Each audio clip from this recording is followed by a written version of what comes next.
ახალარჩეულ პარლამენტში პირველი აუდიტის ჯგუფის ხდომა გვაქვს და ვინც პირველად ესწრება ძალიან მოკლედ მოგახსენებთ ჩვენ საქმიანობის შესახებ.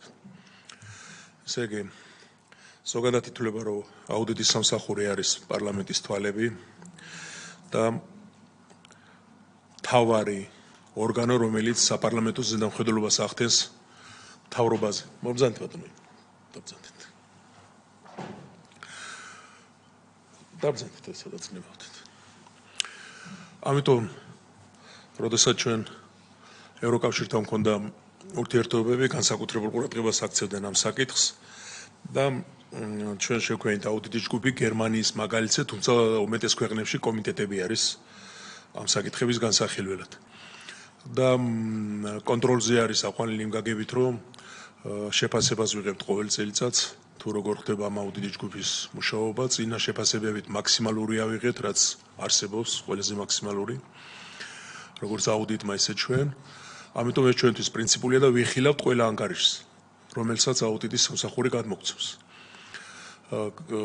განხილვა ხდება შემდეგნაირად, გადის პირდაპირ ეთერში. აუდიტი წარმოადგენს თავის მოსაზრებებს და რეკომენდაციებს შემოწმულ ობიექტთან დაკავშირებით. შემდეგ სამინისტროები ამოვენ თავიანთ მოსაზრებას. დეპუტატებს შეუძლიათ დასვან შეკითხვა, როცა თვითონ ჩათვლიან საჭიროდ. ჩვენი თავიდანვე მინდა ვთქვა, რომ ჩვენი მიზანი არ არის ზოგადად ესა თუ ის სამინისტროს განხილვა. ეს ჩვენ უფლებამოსილებაში არ შედის. ჩვენ გვაინტერესებს მხოლოდ ის საკითხები, რასაც რეკომენდაცია ითვალისწინებს. ეს თვითონ სამინისტროს თუ რაღაც საკითხის განხილვის კომიტეტის ის არ ჩვენ გვაინტერესებს რეკომენდაციებთან დაკავშირებული. თუმცა შეკითხვები რაც გნებავთ, ის შეგიძლიათ დასვათ. ჩვენ ახლა ვიხილავთ სამ საკითხს. წელს ბევრი საკითხები გადმოგცეს გასახილვლად და ამიტომ გვინდა რომ ყველა მოვასწროთ, რაც გვაქვს გათვალისწინებული საგაზაფხულო სესიაზე. ეს საკითხებია სეტყვათ საწინააღმდეგო სისტემების ეფექტიანობის აუდიტის ანგარიში, პერიოდი მოიცავს 22-23 წლებს, რეკომენდაცია არის გაცემული 3. შეპეს საქართველოს მელიორაციის 21-22 წლების შესაბამისობის აუდიტის ანგარიში. პერიოდი მოიცავს 21-22 წლებს, რეკომენდაცია არის 4. და მესამე ფერმერთა რეესტრის ფორმირებისა და ადმინისტრირების პროცესის ეფექტიანობის აუდიტის ანგარიში. პერიოდი მოიცავს 21-24 წლებს, რეკომენდაცია გაცემული არის 4. აქვე მინდა გითხრათ, რომ აუდიტი აკეთებს სამი სახის შემოწმებას. ეს არის ფინანსური, კანონთან შესაბამისობა და ეფექტიანობის. ამ შემთხვევაში ჩვენ გვაქვს ეფექტიანობის და კანონთან შესაბამისობა, ხო? კი. რომ გაგვიადვილდეს მუშაობა, მოგახსენებთ ვინ ესწრება ხდომას. სახელმწიფო აუდიტის სამსახურიდან სამივე ანგარიშზე მოგახსენებთ. ქალბატონი სოფიო დვალიშვილი, გენერალური აუდიტორის მოადგილე. ბატონი ფრიდონ შენგელია, თავდაცვის საზოგადოებრივი წესრიგისა და უსაფრთხოების სფეროს აუდიტის დეპარტამენტის უფროსი. ბატონი გიორგი კაპანაძე, ეფექტიანობის აუდიტის დეპარტამენტის უფროსი. ბატონი თორნიკე შერმადინი, ეკონომიკური საქმიანობის სფეროს აუდიტის დეპარტამენტის უფროსი. ქალბატონი სალომე მანჯგალაძე, უფროსი აუდიტორი. ნიკოლოს სხულუხია, წამყვანი აუდიტორი. მეგი კოდიშვილი, წამყვანი აუდიტორი. მამუკა გოგოხია, წამყვანი აუდიტორი. თამარ ბურჯანაძე, უფროსი აუდიტორ ასისტენტი და გიორგი მოლაშვილი, აუდიტორი. საქართველოს გარემოს დაცვისა და სოფლის მეურნეობის სამინისტროდან ქალბატონი ნინო თანდილაშვილი, მინისტრის მოადგილე. ბატონი ვასილ გედევანიშვილი, გარემოს ეროვნული სააგენტოს ხელმძღვანელი. ბატონი გიორგი ხმელიძე, საქართველოს მელიორაციის ფინანსური დირექტორი და ქალბატონი ია ჭუბუბაბრია, სოფლის განვითარების სააგენტოს საინფორმაციო დეპარტამენტის ხელმძღვანელი. და მცირე საკითხი გვაქვს ჩვენ დელტასთან დაკავშირებით, თავდაცვის სამინისტროსთან და ამ საკითხთან დაკავშირებით ბრძანდება ბატონი სერგო ჭანელიძე, მინისტრის მოადგილე და ბატონი რატი ფუსკივაძე, დელტას გენერალური დირექტორი. თუ შეკითხვები არ არის რაიმე დაზუსტება, გადავიდეთ სამუშაო პროცესში. პირველი საკითხი, როგორც მოგახსენეთ, იმის გამო, რომ თავდაცვის სამინისტროს შემდეგ აღარ აქვს სხვა საკითხები, განვიხილოთ სეტყვა საწინააღმდეგო სისტემების ეფექტიანობის აუდიტის ანგარიში. ქალბატონო სოფო, ვინ იქნება მოხსენებელი? ან თუ ხომ არ გნებავთ წინასწარ რაიმეს თქვა? მოგესალმებით, თქვენ პრინციპში ვრცელი შესავალი გააკეთეთ, მე შესავალს აღარ გავაკეთებ და ალბათ ჯობს ვინაიდან 3 საკითხი გვაქვს განსახილველი, ტექნიკურად პირდაპირ გადავიდეთ საკითხებზე. Პირველი საკითხი ეს გახლავთ სიტყვასაწინააღმდეგო სისტემის ეფექტიანობის აუდიტი. მოგეხსენებათ, ეფექტიანობის აუდიტის მიზანია სხვა პროგრამების, სისტემების ეფექტიანობის შეფასება და რეკომენდაციების გაცემა. ამ შემთხვევაში ჩვენ გავეცით 3 რეკომენდაცია: აუდიტის ობიექტები, თავდაცვის სამინისტრო და გარემოს დაცვის სამინისტრო. პრეზენტაციას წარმოგიდგენთ მეგი კოდოშვილი, წამყვანი აუდიტორი. მადლობა. მოგესალმებით, წარმოგიდგენთ სიტყვასაწინააღმდეგო სისტემების ეფექტიანობის აუდიტის ანგარიშის პრეზენტაციას. როგორც მოგახსენათ ქალმოწოლმა სოფიომ, აუდიტის ობიექტებს წარმოადგენდნენ სახელმწიფო სამხედრო სამეცნიერო ტექნიკური ცენტრი დელტა, გარემოს ეროვნული სააგენტო და სოფლის განვითარების სააგენტო. აუდიტის მიზანს წარმოადგენდა შეგვესწავლა ქვეყანაში არსებული სიტყვასაწინააღმდეგო სისტემები და მათი მართვის პროცესი, მოგვეხდინა ნაკლოვანებების იდენტიფიცირება, მათი გამომწვევი მიზეზების გაანალიზება, შესაბამისი დასკვნების გამოტანა და გაუმჯობესებაზე ორიენტირებული რეკომენდაციების გაცემა. აუდიტის პერიოდი წარმოადგენდა 2022-2023 წლებს. აუდიტის ტიპი იყო ეფექტიანობა. აუდიტის ანგარიში დამტკიცდა 2024 წელს და გაიცა 3 რეკომენდაცია. სიტყვასაწინააღმდეგო სისტემების დანერგვის და მართვის პროცესში არსებული ხარვეზები და გამოწვევები. სიტყვასაწინააღმდეგო სისტემების ეფექტიანობის სრულყოფილად შეფასების შეზღუდვები. აუდიტის ობიექტისგან ვერ იქნა მოწოდებული აუდიტის საგანთან მიმართებით სამოქმედო გეგმები და შესაბამისი შესრულების ანგარიშები. მათი ანალიზით შესაძლებელი იქნებოდა შეგვესწავლა მიზნები, კონკრეტულ წელს მის შესასრულებლად განსახორციელებელი აქტივობები და შეფასების ინდიკატორები. სიტყვასაწინააღმდეგო სისტემების ეფექტიანობის შეფასებისთვის მნიშვნელოვან კრიტერიუმს წარმოადგენს შესაბამისი სრული და ზუსტი მონაცემების არსებობა, სადაც აღრიცხული იქნება ქვეყნის მასშტაბით სიტყვიან დღეთა რაოდენობა, მიყენებული ზიანის ოდენობა, ფართობი, დაზიანების ხარისხი და დაზარალებულთა სტატისტიკური მონაცემები.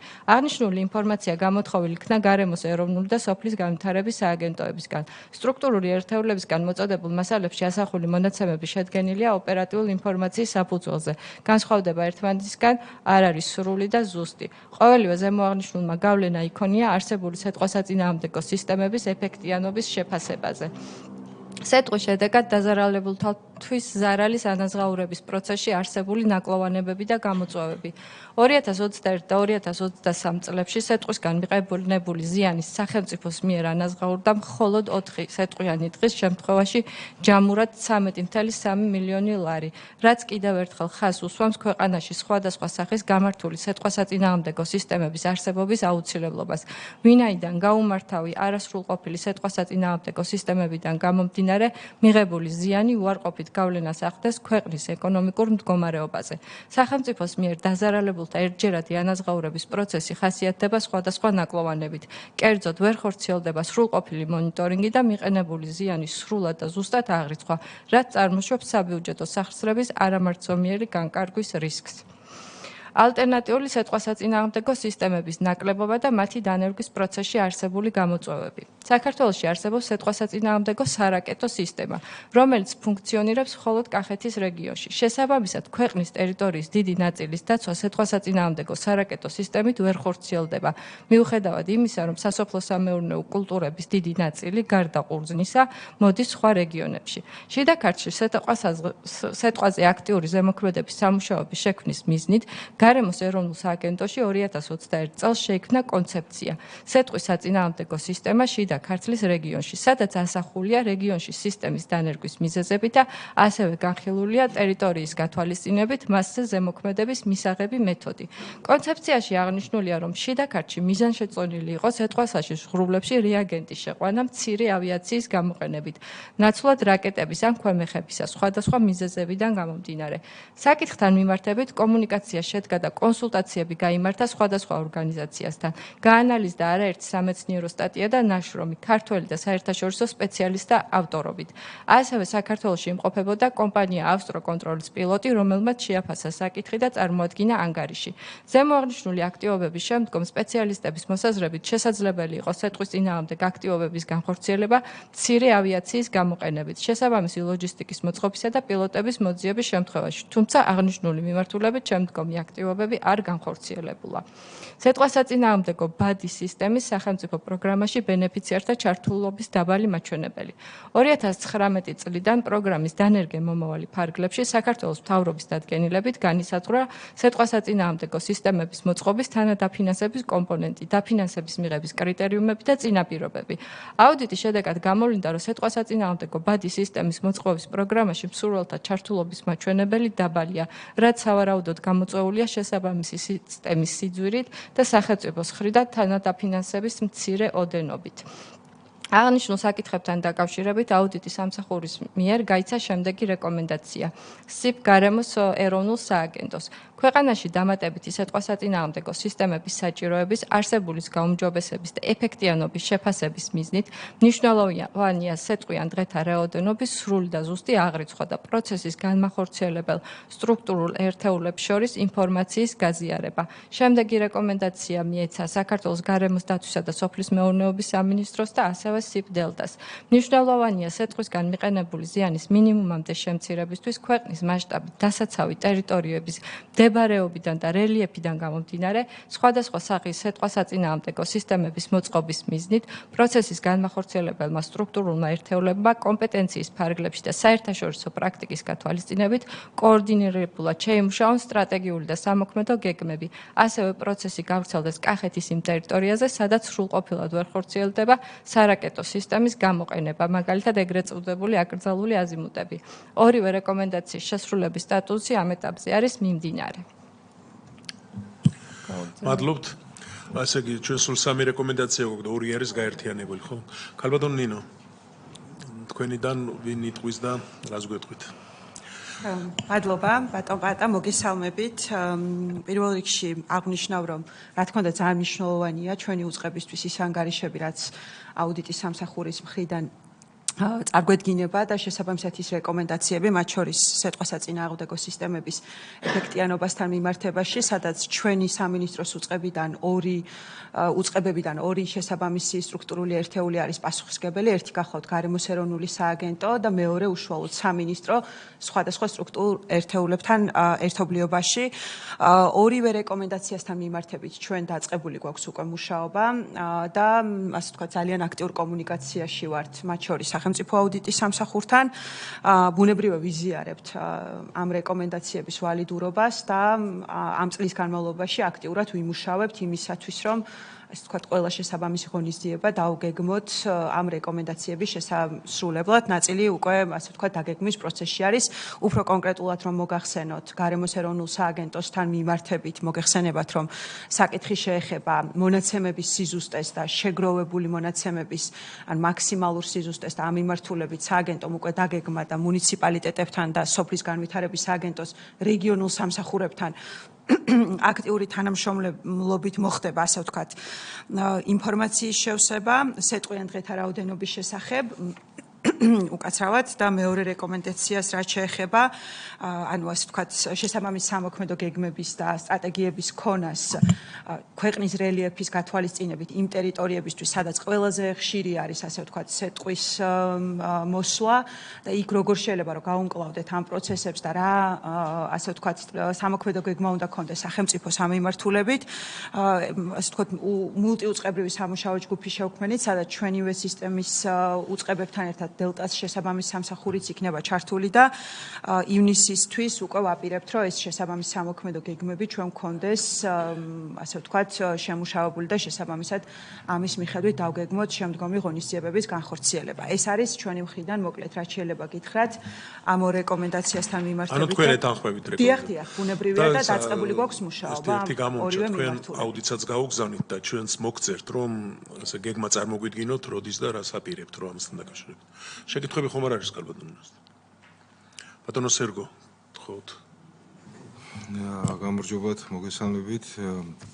ჩვენც ნამდვილად ვიზიარებთ აუდიტის მიერ წარმოქმნილ შენიშვნებს და რეკომენდაციებს. შესაბამისად მიმდინარეობს პროცესი დღესდღეობითაც. მინდა ორივე სიტყვით მოგახსენოთ ამ დეპარტამენტთან მიმართებაში, რაც სასოფლო სამეურნეო სავარგულების სიტყვისგან დაცვის სამუშაოების მხოლოდ აღმოსავლეთის ტერიტორიას ფარავთ და ზოგადად პროცესი იწყება 1 აპრილიდან და მთავრდება გრძელდება 1 ნოემბრამდე. დანარჩენი შენიშვნებთან მიმართებაში მინდა მოგახსენოთ, რომ მუშა პროცესი მიმდინარეობს და ამ რეკომენდაციების შესაბამისი არგუმენტებით მივაწვდით აუდიტის სამსახურს და თქვენს მოთხოვნის შესაბამისად მოგაზრდით. და მატერიალურად როგორ ახართ მზად, იმიტომ რომ ეხლა თქვენ არ იცოდით, თქვა დაახლოებით რამდენი ჭირდებოდათ ის ჭურვია თუ რაც არის. ახლა მოგაწოდებთ ის ხომ ყველაფერს და თქვენ რამდენად გაქვთ შესაძლებლობა რომ ეს ყველაფერი გააკეთოთ და როგორც ვიცი არც ის ყოფნით ხო მის გამშვები აპარატურა. ჩვენ ახლა მოგახსენებთ რა მთლიანად მთელი აღმოსავლეთის ტერიტორიაზე 92 დანადგარით მუშაობთ. აქედან ჩვენი შეხედულებისამებრ როგორც სტატისტიკა გვაჩვენებს, კავკასიონის მხრიდან გვაქვს უფრო დიდი შემოტევა, ამიტომ 16 დანადგარის მოდერნიზება ხდება. აქედან ერთი მოდერნიზებულია და უკვე მაღალი სიმაღლის რაკეტებით ვაკომპლექტებთ, ეს არის 10 კილომეტრამდე, ვიდრე ფორმირებას შეძლებს ღრუბელი, ეს 7 დღეს წინა პერიოდში 7 კილომეტრზე მუშაობდით, ეხლა უკვე გვინდა მოდერნიზება გავაკეთოთ კავკასიონის ნაწილის და 16 ერთეულის გადაკეთება 10 კილომეტრის სიმაღლეზე, ვიდრე ქვემოთ ჩამოვა ღრუბელი და უფრო მეტ ზიანს მიაყენებს სავარგულებს. რაც შეეხება დამატებით ინფრასტრუქტურულ თემებს, დიახ, დღეს რა ბრძანეთ? ტექნიკური ნაწილი ჩვენ გვაქვს ყოველწლიურად დაგეგმილი, რომ ყოველი სამუშაოს დასრულების შემდეგ იხსნება აბსოლუტურად ყველა დანადგარი, შემოდის დელტაში, მისი მოდერნიზება, ტექნიკური გაკეთილშობილება ხდება და ისე უკან თავის ადგილებში დაბრუნება. ეს ტექნიკურად აბსოლუტურად გამართულია, ეს 92-ვე დანადგარი. დამატებით 16 წერტილია კიდევ შემუშავებული, რომლის გადაფარვაც გვინდა აღმოსავლეთ საქართველოსი და წლის განმავლობაში ვეცდებით ამ 16-ვე დანადგარით, უпроцент უკაცრავად 12 დანადგარით შევსებას ამ დარჩენილი ნაწილების გადაფარვისა. ტექნიკური მომსახურე პერსონალი გავზარდეთ, ადრე 3-4 ეკიპაჟით მუშაობდით, ავედით 6 ეკიპაჟამდე, ნაყიდია ახალი ავტომანქანები და მიმდინარეობს შესაბამისი ჯგუფებით დაკომპლექტება. სეზონს ვფიქრობთ, რომ საკმაოდ კარგად შევხვდებით. გვაქვს 4000 რაკეტა დღესდღეობით, ტენდერი გამოცხადებულია 5000 რაკეტის შეძენაზე, რასაც ვფიქრობთ, რომ სავსებით მოვერევით ამ წლის მთლიან სეზონს წინა გასროლილი სტატისტიკიდან გამომდინარე.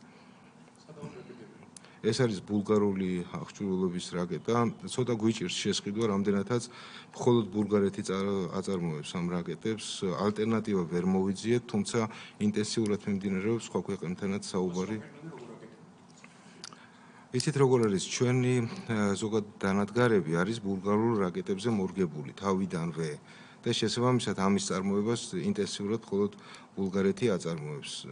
გვინდა რომ რაღაც გარკვეული ალტერნატივა მოვიძიოთ, შესაბამისი რაკეტების თანხიდან გამომდინარე რაღაც გარკვეული ეკონომიკა. ცოტა რთულია, მანდ არის ერთი ესეთი კომპონენტი, მყარი საწვავი, რომლის წარმოებაც ძალიან ისეთი უпроцент მისი შემადგენლობა ცოტა რთულად წარმოებადია, მიმდინარეობს ჩვენი სამეცნიერო ინსტიტუტებში მიმდინარეობს ამ კონკრეტული დანადგარის უпроцент ამ მყარი საწვავის შექმნასთან დაკავშირებით, ფიქრობთ, რომ წლის ბოლომდე რაღაც გარკვეული შედეგი უნდა მივიღოთ.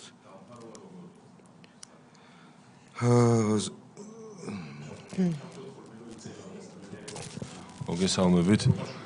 და დაფარვა როგორი აქვს ამ რაკეტებს და ამის გამოყენება არის თუ არა იმის წინაპირობა, რომ თქვათ გლეხი არ დაზიანდება. გლეხთან მიმართებაში აბსოლუტურად არანაირი კავშირი არ აქვს მათ, როგორც მოგახსენებთ დღესდღეობით 7 კილომეტრზე ვმუშაობთ და ეს უნდა ავიდეს 10 კილომეტრზე, რაღაც გარკვეულ მონაკვეთში მხოლოდ 800,000 ჰექტარის გადაფარვა გვიხდება ამ კონკრეტული 92 რაკეტით. ეს არის უბრალოდ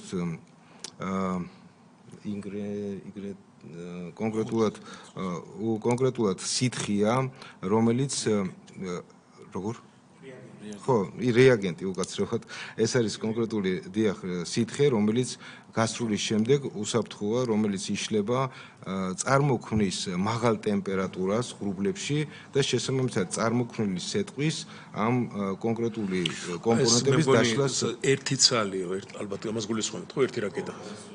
დაახლოებით იცით როგორ არის კონკრეტულად ვერ გეტყვით რომ ერთმა რაკეტამ შესაძლებელია რაღაც გარკვეული ფართობი მოიცვას რამდენადაც გააჩნია ღრუბლის მთლიან შემჭიდროვებას და იქ წარმოქმნილ ბუნებრივია თავისთავად დიახ ერთი წუთით თანმიმდევრობით რომ ქალბატონსოფიო თქვენ გნებოდოთ რამე პრინციპში ეხარა საკითხების განიხილებოდა არის მეორე მიგნების და მესამე რეკომენდაციის საკითხები და ამიტომ ეს მინდოდა მე გვაქვს ერთი რეკომენდაცია და მაგ თემას ეხება და კი ბატონო თუ გსურთ თუ არა დავველოდოთ მე რევდავსით მოგესალმებით გამარჯობა თქვენ აღნიშნეთ რომ ეხა მუშაობთ 7 კილომეტრიან სიმაღლეზე და უნდა გადავიდეთ 10 კილომეტრიანზე სულ ყველაზე არა ოღონდ ნუ ნაწილობრივ რაღაც გარკვეული ეს რამ გამოიწვია რამე 10 კილომეტრზე გადასვლით ჩვენ რამე ეკონომიას გავაკეთებთ ხარჯების როგორც მოგახსენეთ ძირითადად შემოტევა ხდება კავკასიონის მხრიდან კავკასიონის მხარეს ვიდრე ქვემოთ ჩამოვა 3 კილომეტრით ქვემოთ, აი ამ პერიოდში ხდება უფრო მეტი ფორმირება ამ კონკრეტულად სეტყვის ღრუბლების და უფრო ძლიერდება, უფრო მეტი დიდი ზომის სეტყვა წარმოიქმნება და ამიტომ ვიდრე ქვემოთ ჩამოვა, გვინდა რომ ზემოთვე მოვახდინოთ ამის დაშლა. ხო და აი ზუსტად ეგ მაინტერესებს, ქვემოთ რო ჩამოდის, მე მეტი რესურსის დახარჯვა გვიწევს ალბათ, ხო და ამიტომ ფიქრობ შედეგი შეიძლება ვერ მივიღოთ. შედეგს საერთოდ ვერ მივიღოთ. ბუნებრივია, შედეგს ვერ მივიღოთ. მიზეზი მაინტერესებდა რა იმიტომ არის რომ ხდება რაკეტების გასროლა და რაღაც გარკვეული ნაწილის დასეტყვა თუმცა იმ ძალით არა მაგრამ მაინც ხდება დასეტყვა და გვინდა რომ ეხლა გავაკეთოთ პრევენცია 10 კილომეტრზე მოგესალმებით. ძალიან საინტერესო არის ყოველთვის აუდიტის რეკომენდაციები და მისასალმებელია რომ უწყებები თანამშრომლობთ და უკვე როდესაც რეკომენდაციებს წარმოადგენთ, მთელ რიგ შემთხვევებში უკვე მიმდინარე პროცესებია და რა თქმა უნდა ამას ჩვენ მივესალმებით. ჩემი კითხვა შეეხება უშუალოდ ახლა გაგრძელება იქნება, რასაც თქვენ წარმოგვიდგენთ. აი მარტივ ენაზე ვეტყვი, ხალხში როდესაც არის სეტყვა, ყოველთვის ამბობენ რომ ხო არ დააგვიანეს, ხო შეეძლო ადრე გაესროლა ან რაღაც და ამ მიმართულებით ახლა თქვენ რაც აღნიშნეთ 7 კილომეტრი და გაიზრდება 10 კილომეტრს. გამოიწვევს თუ არა შემცირებას ზარალის და შეიძლებოდა თუ არა კონკრეტულ შემთხვევაში რაღაც უფრო სწრაფი რეაგირება, უფრო ადრე რეაგირების შემთხვევაში ნაკლები ყოფილიყო, თუნდაც გლეხს ქონოდა ყურძნის ზარალი. მადლობა ზიხდით კითხვისათვის ერთ-ერთი ყველაზე მნიშვნელოვანი რაც არის და მინდა რომ ყველამ ვიცოდეთ რა ხშირ შემთხვევაში ვიცით რომ სეტყვა უნდა მოვიდეს და ვერ ვახდენთ აბსოლუტურად ვერანაირ რეაგირებას რამდენადაც ჩვენ ვართ მიბმული ნავიგაციასთან ეს არის ნავიგაციას აქვს დაყოფილი ზონებად საფრენი ტერიტორიები შესაბამისად შემიძლია მე გითხრათ რომ კი არა, უბრალოდ კითხვას თუ რატო ვერ მინდოდა უბრალოდ მე თქვა, ვერ ვახერხებთ სროლას, ვინაიდან იქ არის საფრენი ხაზი და შესაბამისად ამ საფრენი შეიძლება რამოდენიმე ათეული კილომეტრის იქით იყოს თვითმფრინავი და ჩვენ შეგვიძლია რომ ვისროლოთ და დავშალოთ, მაგრამ არ გვაძლევს ნავიგაცია ამის საშუალებას. რა ჩვენ თხოვეთ კიდევაც რომ იქნება ზოლების შემცირებები მოვახდინოთ, რაღაც გარკვეული ზონების შევცვალოთ, მაგრამ როგორც მითხრეს, ევროსტანდარტია ეს ევროკავშირთან შეთანხმებულია და ამიტომ ვერ ვახერხებთ ამ პროცესში ცვლილებას. ისა მოდი ამ თემაზე თუ არის ძალიან უცბად უფრო მეტი ინფორმაცია გვექნება. თუ სხვა არის მაშინ ეს მესამე რეკომენდაცია და უფრო სრულყოფილი რომ იყოს შეკითხებით. სეტყვასაწინააღმდეგო სარაკეტო სისტემის მართვის პროცესში არსებული ნაკლოვანებები და გამოწვევები. მეტეოროლოგიური რადიოლოკაციური სადგური მონაცემებს იღებს სეტყვის წარმომშობი ღრუბლის შესახებ. სპეციფიკური ალგორითმის გამოყენებით პროგრამა ყველა ამ მონაცემს ამუშავებს და დაუყოვნებლივ აგზავნის მართვის ცენტრში, რომელიც წარმოადგენს პერსონალისთვის განკუთვნილ ადგილს, სადაც ამინდის რადარებიდან და რაკეტების გამშვები ადგილებიდან მიღებული ინფორმაციის მოგროვება და გადამუშავება ხდება. ინფორმაციის გადამუშავების შემდეგ მართვის ცენტრიდან საქაერო ნავიგაციის ნებართვით ხდება შესაბამისი სასიცხლე წერტილების შერჩევა და ღრუბლის სარაკეტო დამუშავება. სეტყვისგან დასაცავად კახეთის რეგიონში დღის მდგომარეობით განთავსებულია 92 ერთეული სარაკეტო გამშვები დანადგარი. სარაკეტო გამშვები განთავსებულია სპეციალურად შემოღობილ ტერიტორიაზე, მისი კვება ავტონომიურია და ბზის პანელებით ხდება. გამშვებ მოწყობილ 26 ერთეული სეტყვისაწინააღმდეგო რაკეტა. მოწოდებული ინფორმაციით ბოლო წლებში სეტყვასაწინააღმდეგო სარაკეტო სისტემის ფუნქციონირებისათვის გაწეული ხარჯი მზარდი დინამიკით ხასიათდება. 2020-2024 წლის 11 თვის განმავლობაში აღნიშნულმა ხარჯმა სულ 38.6 მილიონი ლარი შეადგინა. დელტას მიერ ვერ იქნა წარმოდგენილი სეტყვასაწინააღმდეგო სისტემის კონცეფცია, სადაც დეტალურად იქნებოდა განსაზღვრული სისტემის მოწყობის და შემდგომი განვითარების ეტაპები. სეტყვასაწინააღმდეგო სარაკეტო სისტემის ფუნქციონირებისათვის საწყის კომპონენტს წარმოადგენს მეტეოროლოგიური რადიოლოკაციური სადგური რადარი. მისი მწყობრიდან გამოსვლის შემთხვევაში სისტემა ხდება უფუნქციო. დღეის მდგომარეობით არსებობს მხოლოდ ერთი რადარი, რომელიც სისტემის ფუნქციონირების დაწყების დღიდან მუშაობს სრული დატვირთვით. ამ ეტაპზე მისი საგარანტიო და ამოწურულია და იმყოფება პოსტგარანტიულ მომსახურებაზე. რადარის ტექნიკური მომსახურება ხორციელდება გერმანელი სპეციალისტების მიერ. აუდიტის შედეგად გამოვლინდა, რომ სპეციალისტების მიერ გაცემული მნიშვნელოვანი რეკომენდაციები მეორდება სხვადასხვა წლის მოხსენებებში და მათი აღმოფხვრა ხორციელდება დაგვიანებით. მიუხედავად სპეციალისტების მიერ ყოველწლიური გეგმიური შემოწმებისა სისტემის ფუნქციონირების დაწყებიდან დღემდე, რადარი არაერთხელ გამოვიდა მწყობრიდან, რამაც გამოიწვია მისი სრულად გათიშვა. იყო შემთხვევები, როდესაც რადარის გათიშვის შედეგად დაისეტყვა გარკვეული ტერიტორიები. რადარის მწყობრიდან გამოსვლისას სხვადასხვა შემთხვევაში ვერ ხორციელდება შესაბამისი სამუშაოების ჩატარება. დელტას მიერ და ვერც გერმანელი სპეციალისტები უზრუნველყოფენ დისტანციურად პრობლემის აღმოფხვრას. ამდენად საჭირო ხდება მათი საქართველოში ჩამოსვლა, რაც გარკვეულ დროს მოითხოვს და შესაბამისად აღნიშნული უარყოფითად აისახება პროცესის ეფექტიანობაზე. დამატებითი რადარი ამ ეტაპზე არ არის შესყიდული. სეტყვასაწინააღმდეგო სისტემის გამართულად ფუნქციონირებისათვის უმნიშვნელოვანესია კომპონენტებს შორის შეუფერხებელი კავშირი. ნაკლოვანებები გამოვლინდა აღნიშნული მიმართულებითაც. კერძოდ, რადართან კავშირი ხორციელდება ინტერნეტით, ოპტიკურ-ბოჭკოვანი კაბელის მეშვეობით, თუმცა გარკვეულ მონაკვეთებზე აღნიშნული ქსელი გაყვანილია საჰაერო გზით, რის გამოც უამინდობის შემთხვევაში კავშირი ან შეფერხებით მიმდინარეობს, ან სრულად წყდება. იყო შემთხვევები, როდესაც სეტყვიან ღრუბელზე ზემოქმედება ვერ განხორციელდა, რადგან საცეცხლე დანადგარი არ იყო კავშირზე, რაც გამოწვეულია სხვადასხვა მექანიკური დაზიანებით, უამინდობით, ასევე მობილური ოპერატორის ანძების განლაგებით და მისი სხვადასხვა სისტემური თანდევი ოპერაციებით. სეტყვასაწინააღმდეგო დანადგარის ზემოქმედების ეფექტიანობა დამოკიდებულია იმაზე, თუ რა სიმაღლით და მანძილითაა დაშორებული ღრუბელი. გამოვლინდა, რომ არსებული საცეცხლე დანადგარების რაოდენობა და შესაბამისად განლაგება სრულყოფილად ვერ უზრუნველყოფს დასახული მიზნის მიღწევას, ვერ ფარავს სრულად დასაცავ არეალს და საჭიროა მათი რაოდენობის გაზრდა, ახალ ლოკაციებზე დამატება. დანადგარების სიმცირესთან ერთად მათ ნაწილს გააჩნიათ ეგრეთ წოდებული აკრძალული აზიმუტები, რაც გულისხმობს, რომ ღრუბელზე ზემოქმედება ვერ განხორციელდება სხვადასხვა მიმართულებით, მუნიციპალური და კულტურული მემკვიდრეობის ცენტრები. დანადგარები არ არის განლაგებული წინადამცავ ბუფერულ ზონებში, რომლებიც ესაზღვრება დასაცავ ტერიტორიას. შესაბამისად, ვერ ხორციელდება სეტყვის მარცვლის მატარებელი ღრუბლის დასაცავ ტერიტორიაზე შემოსვლამდე წინასწარი დამუშავება. დღეის მდგომარეობით არსებული 92 დანადგარი გასროლას ახორციელებს მაქსიმუმ 7 კილომეტრის სიმაღლეზე. აღნიშნულიდან გამომდინარე იყო შემთხვევები, როდესაც ღრუბლის სიმაღლიდან გამომდინარე დაისეტყვა და დიდი ზიანი მიადგა სხვადასხვა ტერიტორიას. დელტას მიერ აიწყო და 2024 წელს გამოიცადა საცეცხლე დანადგარი, რომელიც გასროლას ახორციელებს 8 კილომეტრის სიმაღლეზე და 11 კილომეტრის მანძილზე. დანადგარი განთავსებულია თელავის მუნიციპალიტეტის სოფელ ნაფარეულში. ხარვეზები გამოვლინდა სეზონის შეუფერხებლად ჩატარების მიზნით საკმარისი რაკეტების შესყიდვის მიმართულებით, რის გამოც დაისახვა კახეთის მუნიციპალიტეტის სასოფლო-სამეურნეო სავარგულები. ასევე ნაკლოვანებებით ხასიათდება საცეცხლე დანადგარების რაკეტებით შევსების პროცესი.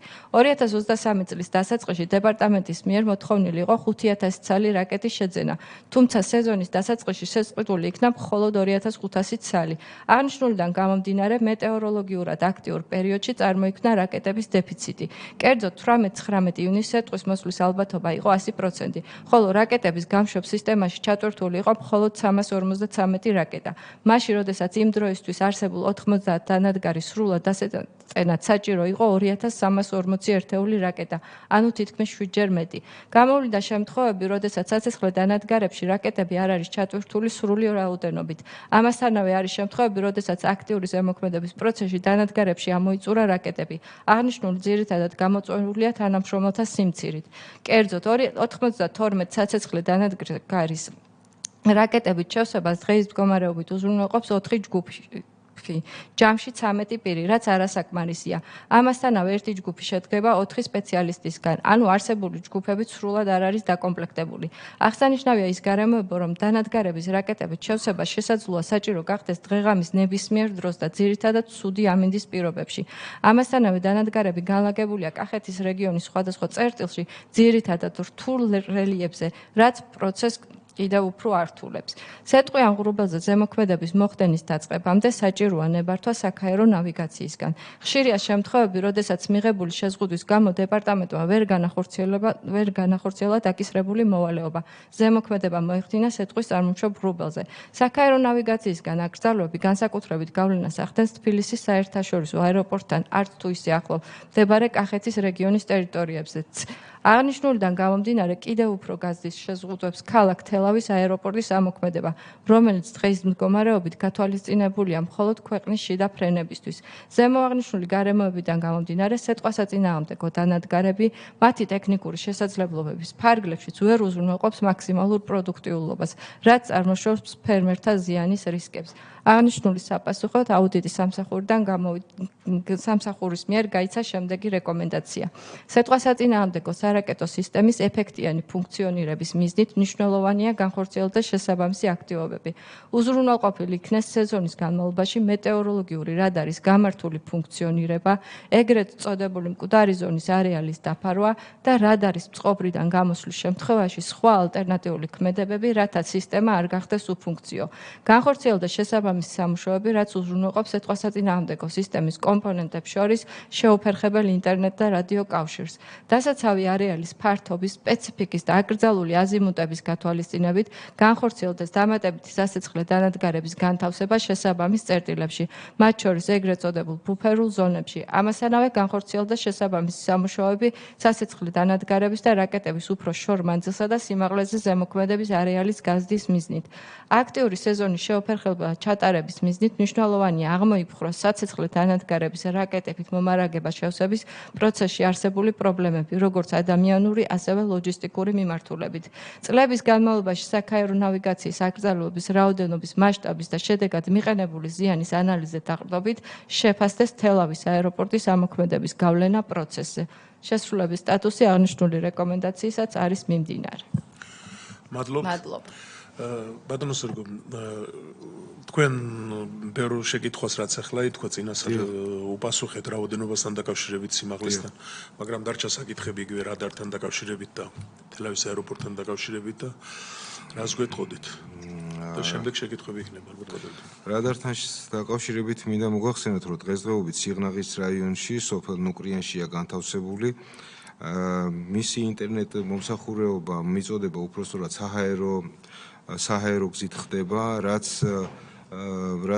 წარმოქმნის სხვადასხვა მეტეოროლოგიური პირობებიდან გამომდინარე ხშირად ხარვეზებს იწვევს. ჩვენ ინტენსიურად გვაქვს უკვე სამუშაო მიმდინარეობები და უნდა მიწაში ჩადების საშუალებით მივაწოდოთ ეს ინტერნეტ საშუალება.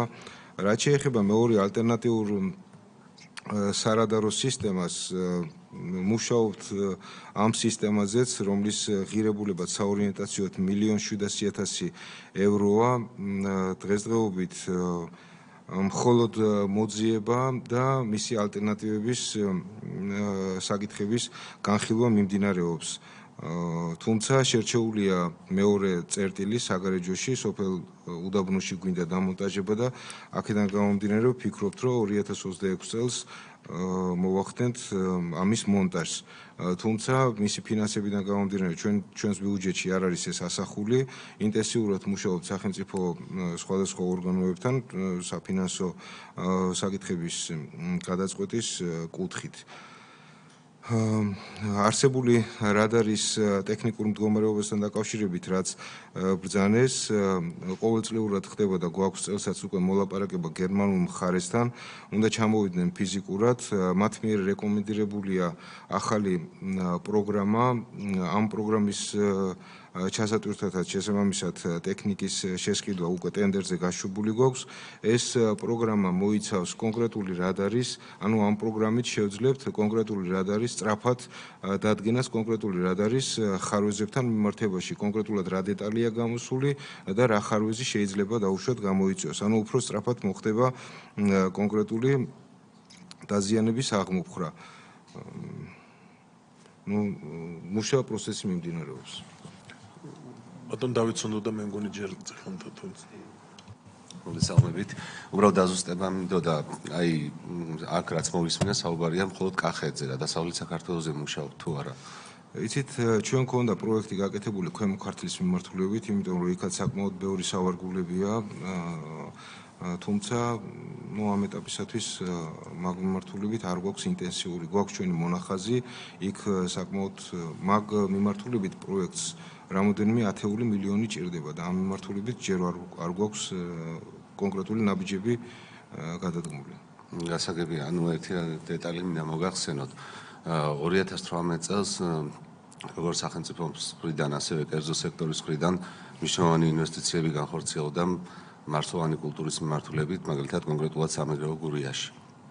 და 2023-24 წლებში მნიშვნელოვანი ზარალი განიცადეს ფერმერებმა, 100-მდე კომპანია არის მონაწილე ამ პროცესში და უბრალოდ კარგი იქნება თუ მოკლევას, როგორც გაბატონმა ნინომ თქვა, საინფორმაციო ცენტრებიდან მივიღებთ ინფორმაციას, მე კონკრეტულად ვიცი, იმიტომ რომ იმ პერიოდში ვიმყოფებოდი რეგიონში და დაახლოებით მარტ-აპრილში ქონდა სეტყვა, რომელმაც მნიშვნელოვანი ზარალი მიაყენა ჩვენს როგორც კერძო სექტორს, ასევე ინდივიდუალურ მოსახლეობას, ვისაც აქვს გაშენებული 1-დან 3 ჰექტრამდე. ამიტომ დაახლოებით შემოსავალი შარშან იყო 200 მილიონამდე, რო არა სეტყვა, ფერმერები ვარაუდობენ, რომ 300 მილიონს გადააჭარბებდა ლურჯი მოცვიდან მიღებული შემოსავალი და მნიშვნელოვანია ამ კულტურის დაცვა, ვინაიდან სახელმწიფო დღესაც ახორციელებს მნიშვნელოვანი ინვესტიციებს დანერგემომავლის ფარგლებში და კარგი იქნება თუ გავითვალისწინებთ სამეგრელოს დაცვასაც და გულის დაცვასაც ამ შემთხვევაში. ჩვენ ინტენსიურად ვეცდებით გარემოსერმული სააგენტოსთან ვიმუშაოთ, რამდენადაც სასურველია მივიღოთ ინფორმაცია დასავლეთის მიმართულებით რა ინტენსივობით და რა მოცულობით ხდება სეტყვის მოსვლა, შესაბამისად შევისწავლით კონკრეტულ ადგილებს, გავაკეთეთ პროექტს და წარუდგენთ სახელმწიფოს, იმიტომ რომ ეს კონკრეტულად კიდევ გავიმეორებ, რამოდენიმე 10 მილიონს გადააჭარბებს ამ პროექტის განხორციელება, მთელი უზარმაზარი ინფრასტრუქტურა მოსაწესრიგებელი, ერთი წერტილის აღმართვას, ასე ვიტყოდი, თავისი დანადგარის შექმნიან წერტილის მოწყობიანად მინიმუმ სჭირდება 150,000 ლარი. და შესაბამისად ამ არამარტო წერტილებისა შემდგომ მის მომსახურეობას და ინფრასტრუქტურას საკმაოდ ესეთი მოცულობითი ხასიათი აქვს. ამიტომ ვიმუშავებთ თუ იქნება ეს დაყენებული საკითხი ინტენსიური, ჩვენ ვიმუშავებთ და წარმოგიდგენთ პროექტს. კარბატონ გრეტა.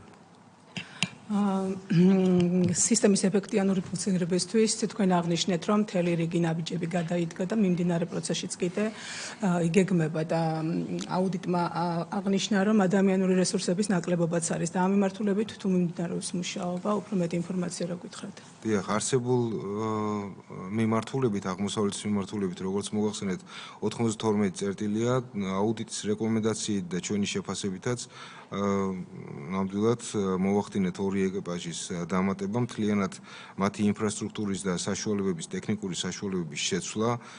დღესდღეობით ვფიქრობთ, რომ სეზონს 6 ეკიპაჟით გავუმკლავდებით, საჭიროების შემთხვევაში შეგვიძლია კიდევ დამატებითი მორიგე ჯგუფის დამატება. ანუ მზად ვართ მაგ მიმართულებითაც.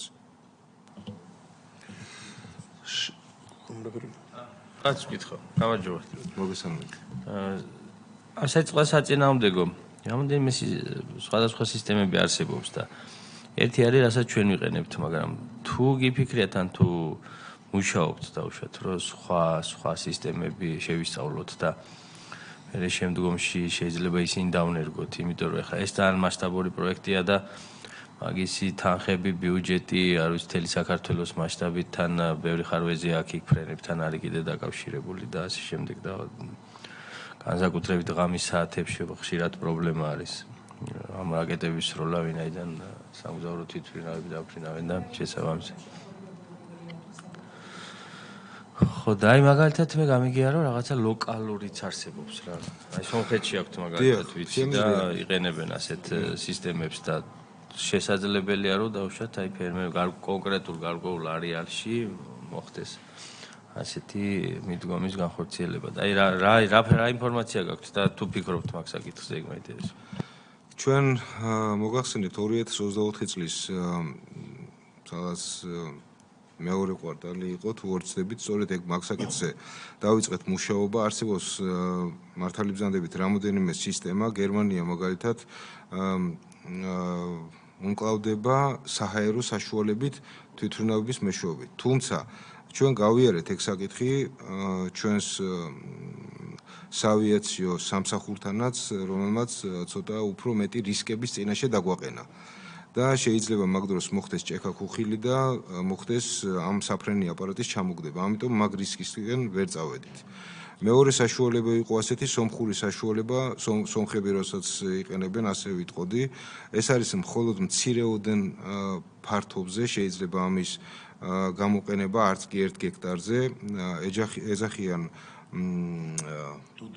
ხო რაღაც უცნაური გაზის მეშვეობით ახდენენ, გაზის გამონაბოლქვის მეშვეობით ახდენენ ამ ყველაფრით დაცვას, მხოლოდ აი როგორც წარმოვიდგინეთ, რაღაც გარკვეულ პერიმეტრს ჯავშანი რო გადააკრათ თავზე. რამდენად უსაფრთხოა ეს შემდგომი მე ამ კონკრეტული სავარგულისათვის ეს ჩვენთვის უცნობია. ამიტომ ფიქრობთ რომ და საკმაოდ ძვირადღირებულია. ამიტომ ფიქრობთ რომ ჯერჯერობით ალტერნატიულ ნაწილში ვერ ვართ მთლად ბოლომდე მყარად. პასუხი რო გაგცეთ რა. კოლეგებო, შეკითხვები თუ არ არის, ესე იგი ჩვენ ჩამოვყალიბდეთ მაშინას.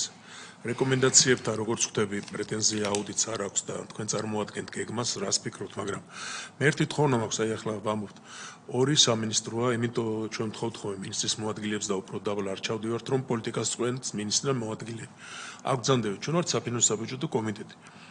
აი თუ გასაკეთებელია რამე და თანხა არ გამოსაყოფი გამოვყოთ, ოღონ უნდა შემუშავდეს ერთობლივად.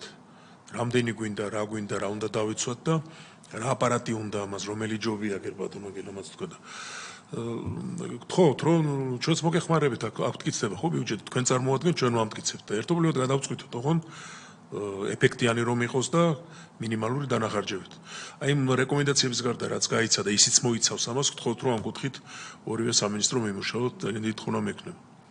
როგორც მოგახსენეთ, ბოდის გიხდით, ქვემო ქართლის მიმართულებით ქონდა ჩვენ რაღაც გარკვეული მონახაზი, არსებული რადარების და საშუალებების მეშვეობით გვინდოდა ქვემო ქართლის ნაწილის დაცვა, თუმცა ეს პროექტი სრულყოფილად რომ მოვიცვათ, მინიმუმ 15 მილიონი ლარი ჭირდება. მხოლოდ ქვემო ქართლის. ჭირდება რაც არის. დიახ, ხო, ჩვენ ამ პროექტს გავაკეთებთ, საკმაოდ შეგვიძლია დიდი პრეზენტაციაც მოვაწყოთ, თუ დაინტერესება იქნება ქვემო ქართლის, რაც შეეხება დასავლეთის მიმართულებითაც შეგვიძლია რაღაც გარკვეული შესაძლებლობა. ერთად ყველაფერი ვერ გაკეთდება და დავიწყოთ რომ ახლა ნახეთ ხერხული სიტუაცია იქნება რომ თითქოს დგას ეს აპარატურა, თითქოს კი არა დგას, მუშაობს, მაგრამ ზარალი გამოდის ათეულობით მილიონი.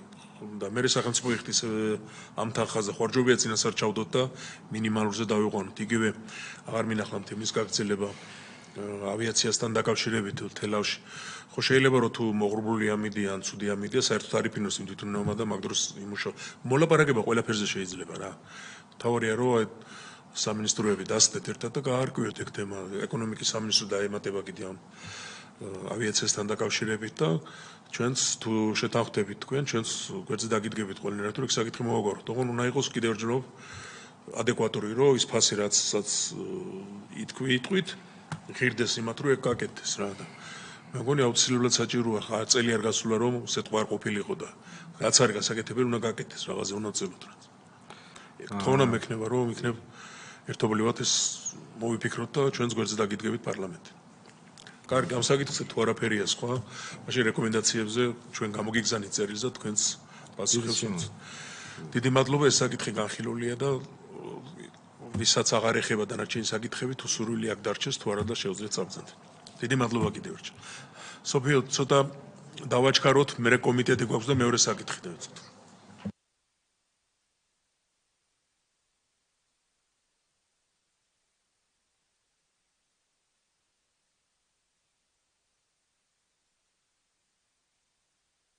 ისა მე წეხან თქვი და კიდევ ერთხელ გავიმეორებ ჩვენ ახლა აი რაც მოხდა ამასთან დაკავშირებით გავაგზავნით წერილს აღნიშნავთ რომ ისინი ეხმარებიან ეთანხმებიან რეკომენდაციებს და უკვე გაწერილი ფორმით როდის რა და როგორ 3 თვის განმავლობაში უნდა მოგვივიდეს კი გასაზრული არის 3 თვეში კი არ უნდა მორჩონ ჩვენ უნდა გამოგვიგზავნოს სამოქმედო გეგმა სადაც იქნება გაწერილი ეს ყველაფერი კი გთხოვთ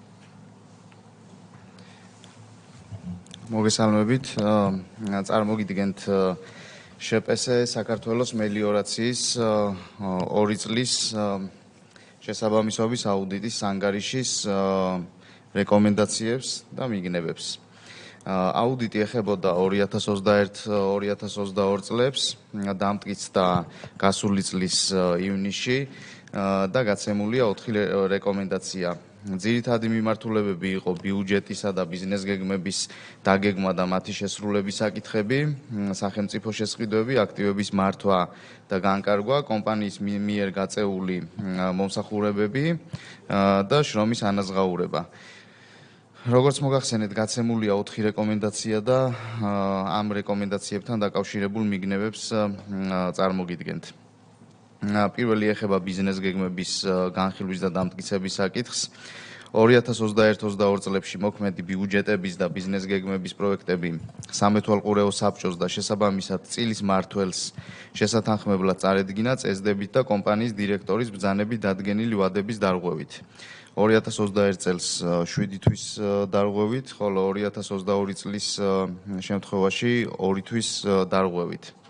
ამასთანავე კომპანიაში 2021-22 წლებში მოქმედი ბიუჯეტები და ბიზნეს გეგმები არ იყო დამტკიცებული წესდების შესაბამისად. არ არსებობს მტკიცებულებები, რომლებიც დაადასტურებდნენ პარტნიორის მიერ პარტნიორს წარმოადგენს სოფლის მეურნეობის გარემოს დაცვა და სოფლის მეურნეობის სამინისტრო, რომლებიც დაადასტურებდნენ პარტნიორის მიერ კომპანიის ბიზნეს გეგმების შეთანხმების ან მოწონების ფაქტს. არ შესრულდა სამოქმედო გეგმის შესრულების 6 თვიანი და წლიური ანგარიშების სამეთვალყურეო საბჭოსა და წილის მმართველისთვის წარდგენის ვალდებულება, რის გამოც პარტნიორს არ მიეცა საკუთარი უფლებამოსილების სათანადოდ განხორციელების საშუალება. მეორე მიგნება ეხება პირგასამტეხლოების საკითხს. კომპანიის მიერ კონტრაქტორებთან სამშენებლო სარეაბილიტაციო სამუშაოებისთვის გაფორმებულ ხელშეკრულებებში პირგასამტეხლოს დარიცხვის მუხლი დეტალურად არ განსაზღვრავს ვადაგადაცილებული დღეების გაანგარიშების წესს. აღნიშნულმა შესაძლოა გამოიწვიოს სამართლებრივი დავები კომპანიასა და კონტრაქტორებს შორის.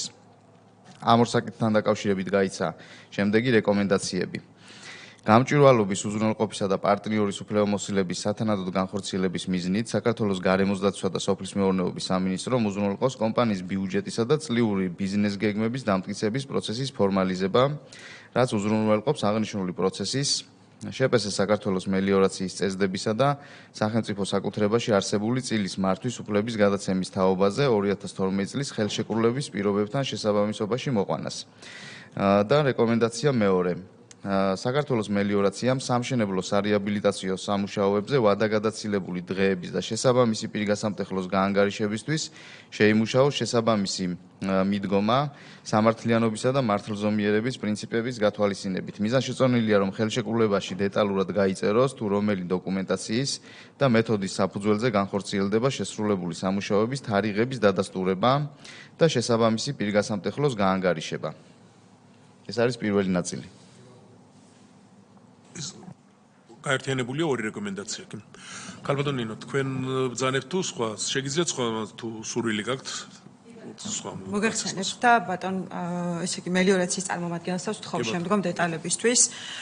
პრინციპში ესე ვთქვათ მნიშვნელოვანია აღინიშნოს რომ პირველ რეკომენდაციასთან მიმართებით ჩვენი ასე ვთქვათ მელიორაცია ძალიან აქტიურად მუშაობს და შესაბამისი ბიზნეს გეგმის ფორმები ფაქტობრივად მომზადებული გახლავთ, რომელიც ამ თვეში წარმოედგინება მინისტრს უკვე დასამტკიცებლად და გარკვეულწილად ფორმალიზდება ის საკითხები, რაზეც აუდიტის სამსახური მიუთითებს თავის რეკომენდაციაში და შესაბამისად ამასთან მიმართებით, რა თქმა უნდა, ინფორმაციაც წარედგინება დამატებით აუდიტის სამსახურს. რაც შეეხება მეორე რეკომენდაციას, თქვენ ხედავთ, რომ ამ რეკომენდაციის შესრულების სტატუსი უკვე მინიჭებული აქვს, შესაბამისად ამ მიმართულებით მელიორაციამ ძალიან აქტიურად იმუშავა და პირგასამტეხლოსთან დაკავშირებული პირობა, ასე ვთქვათ, უნიფიცირებული პირობა, რომელიც აუცილებელია, რომ სახელშეკრულებო ვალდებულებებში იყოს დეტალურად გაწერილი, ეს ჩამოყალიბებული გახლავთ და შესაბამისად სწორედ აქედან გამომდინარე გამოიყენება ყველა კონტრაქტთან მიმართებით, რომელსაც მელიორაცია აფორმებს, ამიტომ ამ რეკომენდაციას აუდიტის სამსახურის მხრიდან მინიჭებული აქვს შესრულების სტატუსი, დეტალებზე მოგვახსენებს დამატებით მელიორაციის წარმომადგენელი. მადლობა. ერთი წუთით გოდიშავდეთ. შეკითხვები ხომ არ არის ამ თემაზე? მაშინ მოკლედ, იმიტომ რომ რა ჩვენთვის თავარია რომ შეასრულებთ და დეტალები მოგესალმებით. რაც შეეხება პირველ რეკომენდაციას, სწორედ იმიტომ რომ ბიზნეს გეგმა როგორც ასეთი დამტკიცებული არ იყო, ბიზნეს გეგმის წარდგენის ფორმები და ვალდებულებები, მოგეხსენებათ, საქართველოს მელიორაცია არის შეპესე, სხვა სპეციფიკაა, ჩვენ არა ვართ ხარჯავი, ჩვენ გვაქვს საკუთარი შემოსავლები და ჩვენი ბიზნეს გეგმა საკუთარი შემოსავლების უდიდეს ნაწილსაც გულისხმობს. აქედან გამომდინარე, ეს იყო საცნობარი ხასიათის, თუმცა აუდიტის სამსახურმა მოითხოვა, რომ ეს საცნობარი ხასიათის მიცემოდა ოფიციალური სახე, დღეს ჩვენ ვმუშაობთ, ფაქტიურად შევჯერდით ინფორმებზე, რა ფორმებზეც უნდა მოიცავდეს ბიზნეს გეგმა და წარდგენის ვადებზეც, ალბათ უახლოეს მომავალში ეს თემა შესრულებული იქნება და მიეცემა სტატუსი შესრულებული. რაც შეეხება პირგასამტეხლოს, აქ ჩვენ საქართველოს მელიორაციას მთავრობის განკარგულებით სპეციალისტ მოქმედებს და სხვადასხვა მიდგომები იყო, მიღება ჩაბარებიდან, ინსპექტირების ანგარიშიდან და დღეს ჩაემატა მუხლი ყველა ხელშეკრულებას, პირგასამტეხლო და ვადაგადაცილებული დღეების რაოდენობა დაითვლება, ინსპექტირების ანგარიში ზედამხედველი ინსპექტირების ექსპერტის მიერ დამტკიცებული ვადებით, როდის დავთავდა სამუშაო იმის გათვალისწინებით და ეს ყველა კონტრაქტში შევიდა მიუხედავად მისი შესყიდვის ფორმის ეს იქნება შესყიდვების შესახებ კანონის რეგულირების სფეროში თუ ეს იქნება სპეცწესით. მადლობა, ვხედავთ რომ აუდიტიც გეთანხმებათ რომ შესრულებული ოწერია და დიდი მადლობა. გავაგზავნოთ მაშინ შემდეგი რეკომენდაციები, რადგან შეკითხვები არ აქვს. შემდეგი საკითხი ეხება აქტივების რეგისტრაციის საკითხებს. შინაგან საქმეთა სამინისტროს მომსახურების სააგენტოს რეესტში დაფიქსირებული 390 ერთეული სატრანსპორტო საშუალებიდან 34 ერთეული არ იძებნება კომპანიის რეესტში, ხოლო კომპანიის ბალანსზე რიცხული 425 ერთეული სატრანსპორტო საშუალებიდან 69 ერთეული არ ფიქსირდება იგივე სააგენტოს რეესტში. ასევე ძირითად საშუალებებთან უძრავ ქონებასთან დაკავშირებით საჯარო რეესტრის ეროვნული სააგენტოს მიერ წარმოდგენილ რეესტში დაფიქსირებული 1035 ერთეული უძრავი ქონებიდან 62 ერთეული არ იძებნებოდა კომპანიის რეესტში, ხოლო კომპანიის რეესტში დაფიქსირებული 993 ერთეული უძრავი ქონებიდან 10 ერთეული არ იყო საჯარო რეესტრის ეროვნულ სააგენტოში დარეგისტრირებული. ყოველივე ზემოაღნიშნული მიუთითებს კომპანიის მფლობელობაში არსებული ქონების აღრიცხვის ნაკლოვანებებზე. რაც შეეხება საწვავის ხარჯებს, სპეცტექნიკის მიერ შესრულებულ სამუშაოებზე საწვავი ჩამოიწერება ნამუშევარი საათების მიხედვით. რისი აღრიცხვაც ხდება ეგრეთ წოდებული GPS მონაცემების საფუძველზე. აღნიშნული პროგრამა ასევე აღრიცხავს ყოველდღიურ ინფორმაციას საწვავის ნაშთის, საწვავის ჩასხმის და ამოღების შესახებ. აღსანიშნავია, რომ GPS-ის საშუალებით მიღებული ინფორმაცია კომპანიაში ინახებოდა მხოლოდ 2 თვის განმავლობაში. აღნიშნულიდან გამომდინარე, ჩვენ ვერ მივიღეთ დასაბუთებული რწმუნება სპეცტექნიკის მიერ ნამუშევარი საათების და ჩამოწერილი საწვავის ისტორიაზე. ეს მხოლოდ იმიტომ, რომ ვერ შევძელით 2 თვეზე წინა პერიოდის გადამოწმება ინფორმაციის არარსებობის გამო.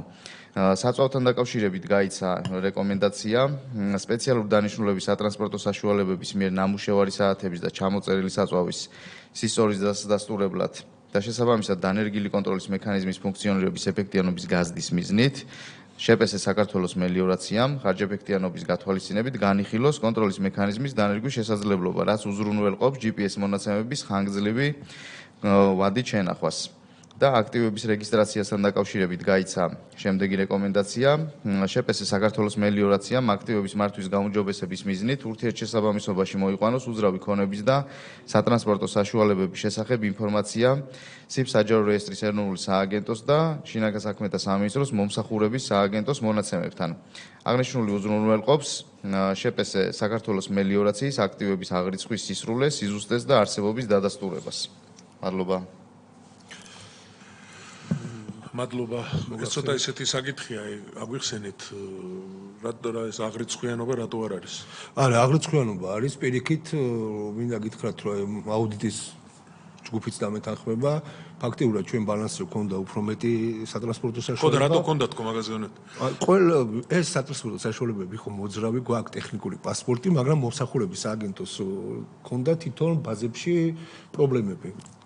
გამოვითხოვეთ ეს ანუ იმათი ბრალია ასე ვთქვით, ხო? ნუ დამეთანხმება ეს ბატონი მამუკა, რომ ფაქტიურად ჩვენ წარუდგინეთ ყველა სატრანსპორტო საშუალებაზე ტექნიკური პასპორტი გაცემული მოძრაობა. ახლა დარეგისტრირეთ ყველაფერი და ყველაფერი გასწორებულია? თვითონ მომსახურების სააგენტოს ბაზებს ჰქონდათ პრობლემა, გაასწორეს, სათითაოდ გავიარეთ და სატრანსპორტო კუთხით ეს პრობლემა დახურა. ასე არის? ბატონო პაატა, ჩვენ ამ რეკომენდაციასთან დაკავშირებით სტატუსი ჯერჯერობით გვაქვს მიმდინარე, იმიტომ რომ ეს დოკუმენტაცია ამ ეტაპზე წარმოდგენილი არის. როგორც კი წარმოგვიდგენენ, რაც ბრძანა ბატონმა, ჩვენ ამ რეკომენდაციას შესრულებულად მივიჩნევთ, მაგრამ ამ ეტაპზე სტატუსი გვაქვს მიმდინარე.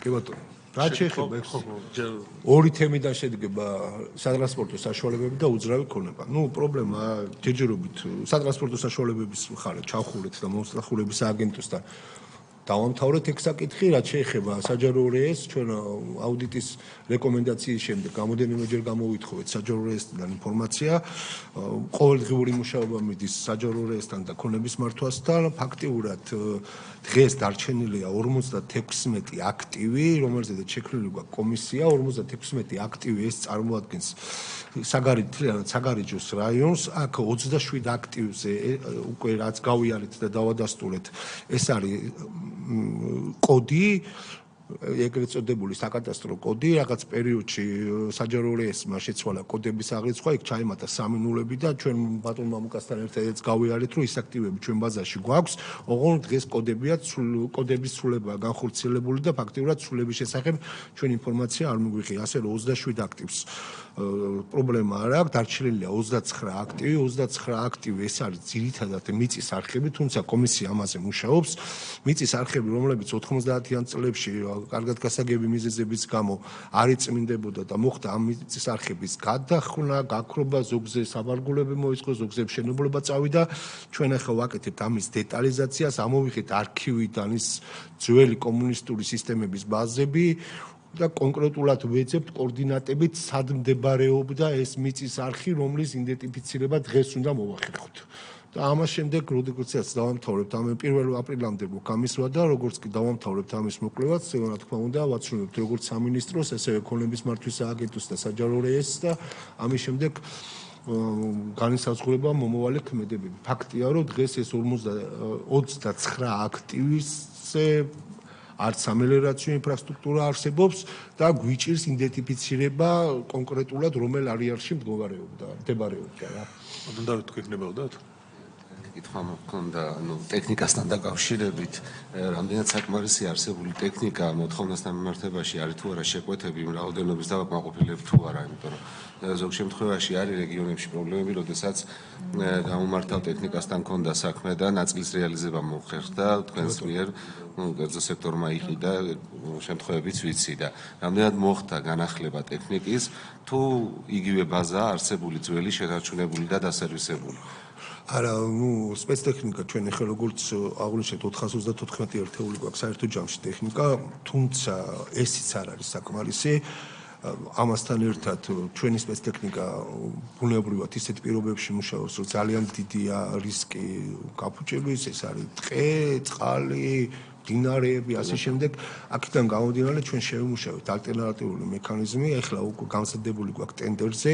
საქართველოს მასშტაბით ვაპირებთ ქირამნობის შესყიდვას ქირამნობაზე სპეცტექნიკების და მიხედვით ზუსტად იმ პროცესების რისკების შესამცირებლად, რომ ჩვენ ხელი არ შეგვეშალოს სამუშაოების წარმოების მხრივ. ხშირია, რა თქმა უნდა, გეთახმებით ისეთი მდგომარეობა, ჩავიყვანთ ბულდოზერს, დაიწყებს მუშაობას, იქ ქვა, წყალი ასე შემდეგ დაზიანდება, შემდეგ იმის წამოყვანა, სერვის ცენტრში მიყვანა, გარემონტება, ეს გარკვეულ პრობლემებს გვიქმნის, თან სულ ნალექსზე ვართ გამოკიდებული. აქედან გამომდინარე, ეს რისკი დავაზღვიეთ ამ მიმართულებით. აი ახლა რამოდენიმე დღეში უკვე ბაზრის კოვა ჩატარებული გვაქვს და ვაცხადებთ ქირამნობაზე, ნუ ფაქტია, რომ სხვა შესაძლებლობა ფაქტიურად არ არის. რამდენი ტექნიკაც არ უნდა ვიყიდოთ, შეესაძლოა ისეთი ნალექი მოვიდეს და ისეთი მდგომარეობა შემიქმნას სამელიორაციო ინფრასტრუქტურაზე, რომ ათეულობით ტექნიკა დამჭირდეს იმას. ყველაფერი შეიძლება მოხდეს, მაგრამ ჩვენ უნდა ვიყოთ მზად რა ესეც. კი ბატონო, და აქედან გადავაზღვიეთ ეს რისკი, რა თქმა უნდა. მარგინა და ზუსტად. ჩვენ მიგესალმებით ახლა, რა თქმა უნდა, კერძო სექტორი თუ იქნება ჩართული ამ პროცესში, უკეთესია, იმიტომ რომ არის ტექნიკა რეგიონში, რომელიც ზოგიერთ შემთხვევაში ვერ ყოველდღიურ სამუშაოს და მზად არის თუნდაც მინიმალური ხარჯებით, მინიმალურ მოგებაზე იმუშაოს და ამიტომ მაგას მიგესალმებით. არა, კი ბატონო, ეს უკვე გავუთვალისწინეთ და ტენდერიც მალე ჩატარდება. სხვა შეკითხვა თუ არ არის, მე მინდა ასეთი რაღაც.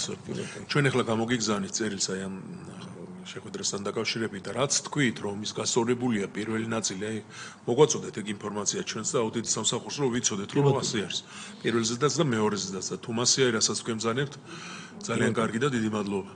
მაგრამ უნდა ვიცოდეთ რა ახლა კი ბატონო, კი ბატონო. ეს რო უცხომ წაიკითხოს ვინმე ან სადმე გამოქვეყნდეს, იფიქრებს რომ რა ხდება. არა, რა თქმა უნდა, რა თქმა უნდა. ხო და ამასაც მიქცევა უნდა ყურადღების იქ ხო გადასახადი მოდის რაღაც და თუ რამე არ არის დარეგისტრირებული და მიმართოთ რომ დარეგისტრდეს ასე. არა, ქონების გადასახადის კუთხით ზუსტად ეს არის, რომ ეს ყველაფერი დეკლარირებული მქონდა და ეს ყველა სატრანსპორტო საშუალება დეკლარაციაში მიფიქსირდებოდა, მაგრამ ნუ მოსახურების აკენტოს მქონდა რაღაც ხარვეზი. არა, გასაგები ახლა მე არ მოყვებით, მაგრამ რომელიც ის მანქანა გააჩერა პატრონმა საბუთი არ აქვს ხო? რაღაც შემთხვევები გექნებოდა და ვინმე ხონა დაინტერესებული იყო. რა თქმა უნდა, საბუთიც გვაქვს, ტესტპასპორტი გვაქვს, ტექნიკისწრება გავლილია ყველაფერი. თქვენ არ მისმენთ. ის პატრული რო აჩერებს, თქვენ რა გაქვთ ხელში მას კი არ ნახულობს. იმ მანქანას ნომერს რო ნახავს, იქ არ არის ბაზარში, ის ხო ახლა მაგდრო წავიდა ადრე რო იყო რო. არ მინდა კამათი, უბრალოდ გეუბნებით იმას რომ გააქვთ გაკეთებული და რატო ხდით საპრობლემოს. კი ბატონო, წარმოგიდგენთ პატრონმა და ყველაფერს წარმოგიდგენთ. კარგი, თუ სხვა შეკითხვები არ არის, მადლობა. და გადავიდეთ მესამე საკითხზე. თუ გნებავთ დაესწარით, მოსმინეთ თუ არა და დიდი მადლობა, დაგვიმშვიდობებით.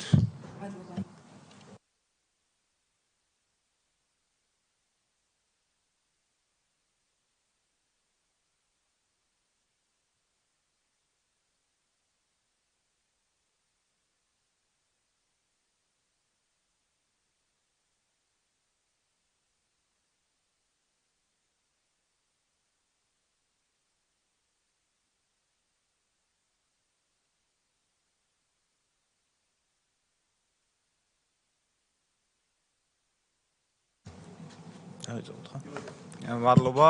მესამე ანგარის წარმოგიდგენთ, რომელიც ეხება ფერმერთა რეესტრის შედგენას და ადმინისტრირებას. ვეცდები, რომ ვიცით, რომ დროში შეზღუდულები ვართ და ვეცდები, რომ ცოტა ოპერატიულად გავიაროთ.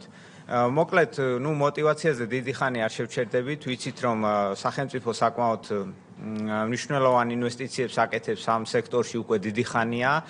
ჩვენ აუდიტის პერიოდში 2021-23 წლებში მაგალითად საშუალოდ 336 მილიონი ლარი იხარჯებოდა სოფლის მეურნეობაში და დაახლოებით 15-დან 20,000 ბენეფიციარამდე იყო ამ პროგრამების წლიურად. რა თქმა უნდა, ახლა ფერმერთა რეესტრის არსებობა მნიშვნელოვანია რამდენიმე მიზეზისთვის, მათ შორის არის, რომ უკეთესად იწარმოოს პოლიტიკა, უფრო ტარგეტირებული პოლიტიკა იყოს შემუშავებული ფერმერებისთვის, ვიცოდეთ დეტალურად მათ შესახებ ინფორმაცია და ასევე შეიძლება რაღაცა ისეთ სტიქიური მოვლენების დროს და სხვა არასტანდარტული სიტუაციების დროსაც ძალიან გამოადგეს სახელმწიფოს ამგვარი რეესტრის არსებობა, იმიტომ რომ იცოდეს დეტალურად რომელ რეგიონში რა მატერიალურ-ტექნიკური ბაზა არის და ასე შემდეგ. ასევე მესამე საკითხი, რომელიც ასევე მნიშვნელოვანი არის, რომ ეს იყო ევროკავშირის რამდენიმე პროგრამის ამ დაახლოების ევროკავშირთან დაახლოების ფარგლებში რამდენიმე პროგრამის მოთხოვნა იყო, რომ ქვეყანამ შეიმუშაოს ამგვარი რეესტრი. რა აუდიტის მიზანი იყო, რომ გვენახა თვითონ ეს რეესტრის შედგენის კომპილაციის, ასე ვთქვათ, მონაცემთა შეგროვების და განახლების და დაცულობისაც მათ შორის პროცესის ეფექტიანობა და პროდუქტიულობა. ნუ აუდიტის სახე იყო ეფექტიანობის აუდიტი, ობიექტები ძირითადად არ დაიყო, ანუ სოფლის განვითარების სააგენტო, თუმცა პოლიტიკის ნაწილში ობიექტად ასევე ყავდა სოფლის მეურნეობის სამინისტროც, როგორც ზედამხედველი ორგანიზაცია. აუდიტის პერიოდი იყო 21-დან 24 წლის ნოემბრამდე.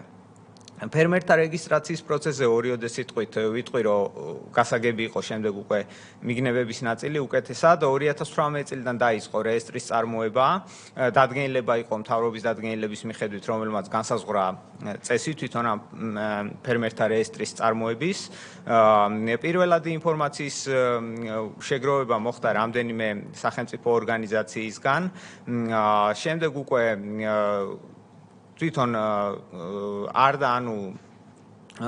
სააგენტო უკავშირდებოდა ფერმერებს სატელეფონო გამოკითხვის საშუალებით და ამ გზით ხდებოდა ამ რეესტრის შემუშავება და ასევე შემდეგ უკვე კონკრეტულად გარკვეული პროგრამების მიხედვით ხდებოდა პროგრამების ბენეფიციარების რეგისტრაცია ამ ბაზაში.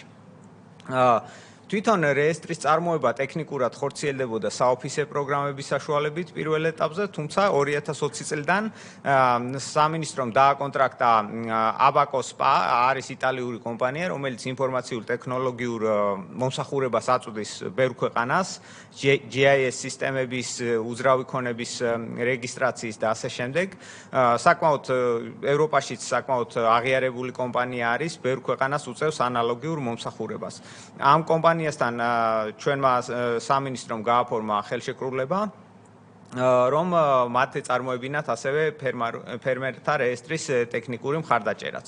ამ აბაკოს კომპანიის ცალკეული მოდულები ისე საქართველოში და კონკრეტულად სოფლის მეურნეობის სამინისტროს სისტემაში 2014 წლიდან ინერგება სხვა პროექტების ფარგლებში. რაც შეეხება ახლა მიგნებებს. პირველი ნაწილი მიგნებების არის უფრო პროცესზე ორიენტირებული და მეორე არის უფრო ტექნიკური ნაწილი არის მეორე.